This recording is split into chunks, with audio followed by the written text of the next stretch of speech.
Okay, you guys, I just wanted to take a quick second to let you guys know that today's video is sponsored by none other than ya girl.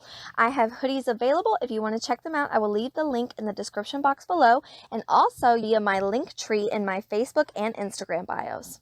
If you want to help support your girl and her channel, then make sure you go check those out. I will also leave a link to my reveal video in the description box below in case you want to learn more about them. I'm back!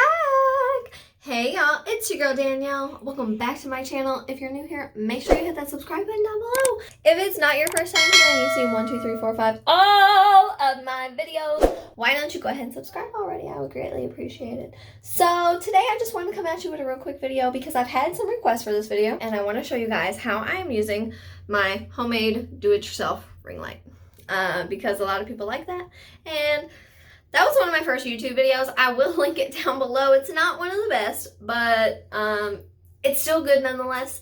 I use this ring light in the bathroom, and so I'll show you, okay? So I have this kind of set up over here, and then I will show you how I use that. And here, let's cut real quick, and I'll show you why I don't use it anywhere else. So the reason that I don't use it anywhere else is because I do have this stand-up ring light that I did buy.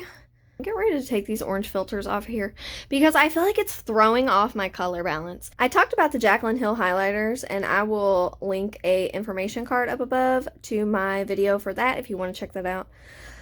But I noticed in that video that my palette colors were off. I was like, this is not what it's supposed to look like, and it wasn't reading on camera what it was like in my hand. So I think I'm going to take these off and put just the regular white ones on there and see kind of like what happens. I also feel like my hair is kind of been reading kind of yellow on camera. So yeah, we're going to take those off and see what happens. But anyway, sorry, went off on a tangent. So as you can see, I just hang it right up there on my mirror.